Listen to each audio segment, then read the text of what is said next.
In the far-off villages and crowded streets of forgotten towns, a quiet war ranges on.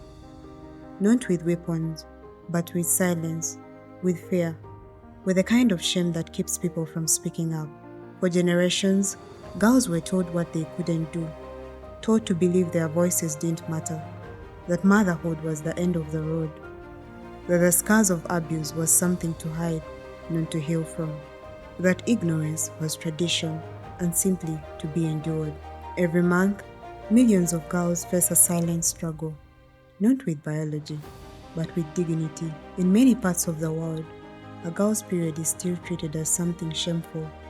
It becomes a time of fear, of isolation, of being absent from school, from community, from opportunity.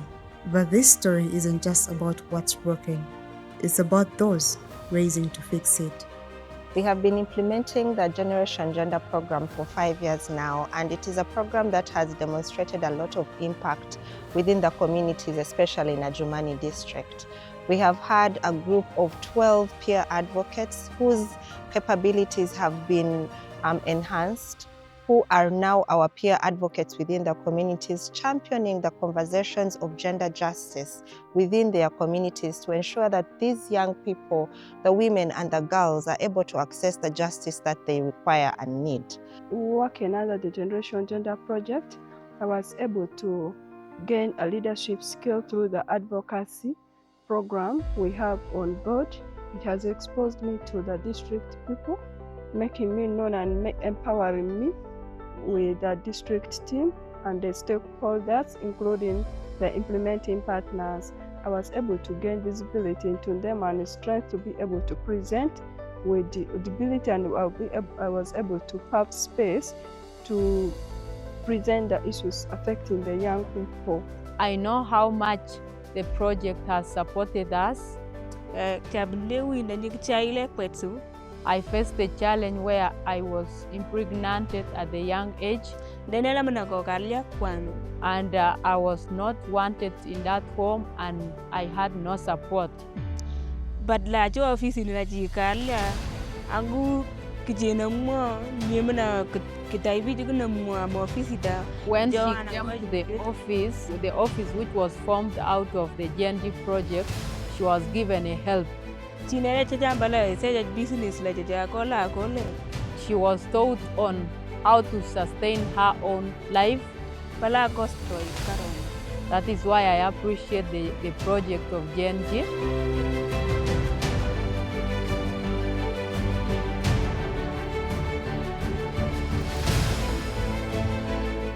Generation Gender wasn't just a campaign, it was a revolution of thought, a social transformation rooted in dignity, equity, especially on gender-based violence and bold behavior change. One, by the time when you came, Namutumba as a district, we had those gaps, and those gaps were meant to be fulfilled by some of the partners.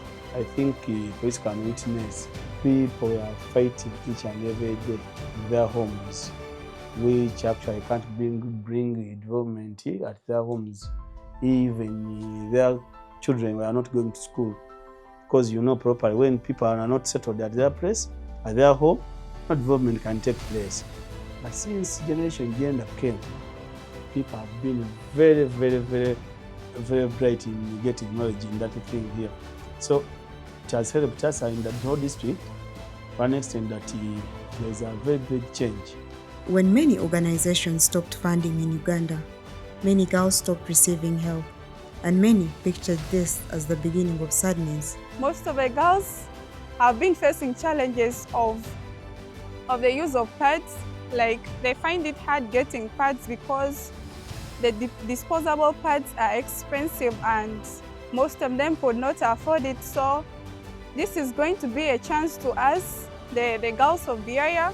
I would like to thank this organization for giving me sanitary pad because I've been facing several challenges. I'm a girl who is lacking both mother and father.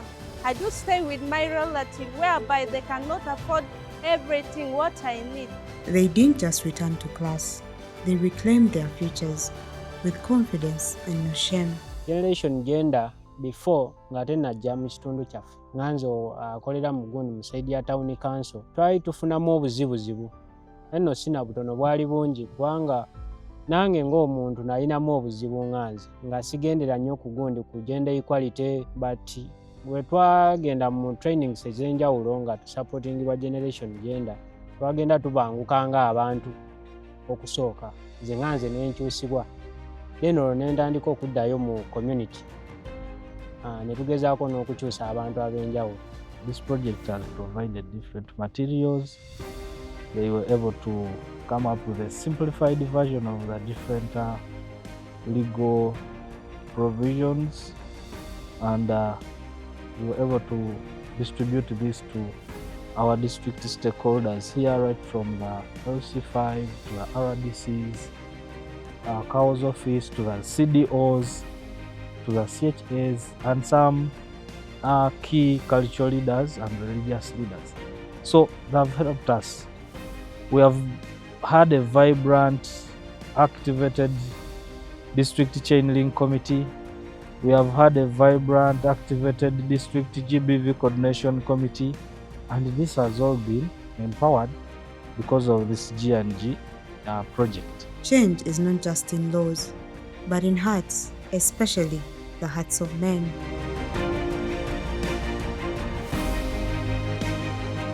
Mental health had no name in these villages. Depression wore school uniforms.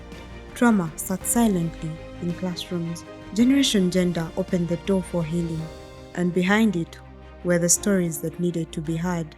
So here comes my story. When I got pregnant, everyone abandoned me.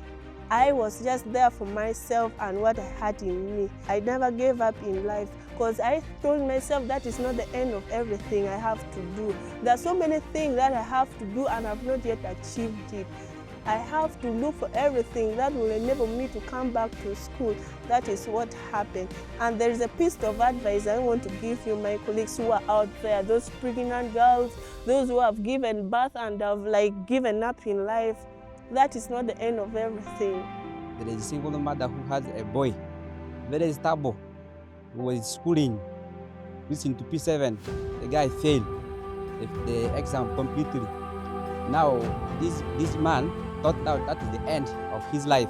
Okay, let me say, started drinking, started joining the bad peer group.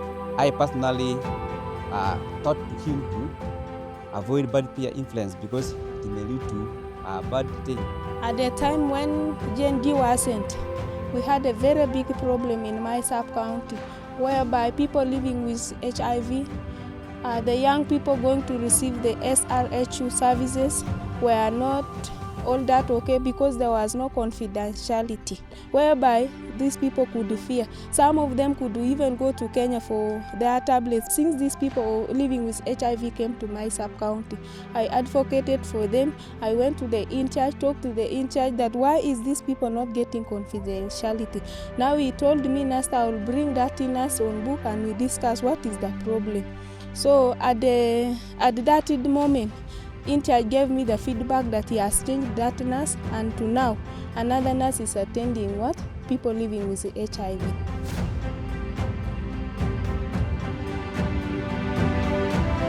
The community legal volunteers, we have been able to build trust within us and the community. For example, whatever I tell a person, they can easily believe other than somebody else that's not telling them. If somebody else comes, they'll tell them, first talk to Sheila. Let's first hear from Sheila and we see what she says. Because they know there is already a trust between us and the community. Because they already know that we already know the steps on which to take each case onto. So that means we have been able to bridge the gap that was in between the leadership and the people in the community. Another activity that the District Youth Council has been part of is the District Youth Summit. The District Youth Summit is an activity that is supported by Richard Hand in partnership with District Youth Council. And we have been able to raise a lot of issues and also to create civic space for the young people to come up, interact directly with their leaders and different departmental heads ranging from the district local government, civil society organizations, and other existing structures from different communities. Out of the project, we realized that at one day, one moment, the project will end. And then as CLVs, what will we do? What will we benefit? We decided to open up a CBO. It's a community-based organization. And that office, we are doing activities of supporting GBV cases. So as we speak, most of the cases report to our office, because for us, they know we do it freely of charge. With your little support, we give them this community free services. Where we cannot manage to maybe support them, we now do the referring either to the facility, to anywhere you want. Empowerment isn't a handout, it's a spark. It's girls teaching each other to dream, women teaching each other to lead, men are learning to stand beside, not in front. It has been a great program. Especially we've been seeing the program, like the campaign that we had, Be Men Enough, where the Generation Gender or Generation G forwards. So those have been a good moment, but also the work that has been taking place in the different 7 countries. So we really appreciate the commitment from the management who are leading those organizations, but also our community volunteer, the peer educators, the community legal advocates. So we appreciate the 5 years has been well, and we can see the expansion or the extent of the program, where most of the the government or local leaders has been putting even more money for sustainability for this program after these 5 years. So we really appreciate, as a district, we want to thank them, and we want to tell them that our gates are open. We are positive to working with partners because they come to complement the work that we are supposed to do as government. As it's coming to an end, I have to say thank you very much for engaging us. It has been a pleasure, and this should not be the end. They have invested in us. The sustainable plan about this project is us, the investment they have given in. We are going to make sure that we work hand in hand with our community members, trying to continue with the service. As Reach a Hand Uganda, we are really happy to be part of such a program that has touched the lives of the people, a program that has touched the lives of our young people, those are the peer educators, and enhance them to levels that are beyond our comprehension. And we'll continue to work towards addressing the issues of the young people for young people to make sure that we are nurturing the leaders of tomorrow and a community that is self-sustainable in aspects of addressing the SRHR issues. As we leave this community, we leave behind smiles, the breath of hope for tomorrow, and an environment of an equal society for future generations. In the places they said nothing could change, everything changed, and it began with Generation Gender.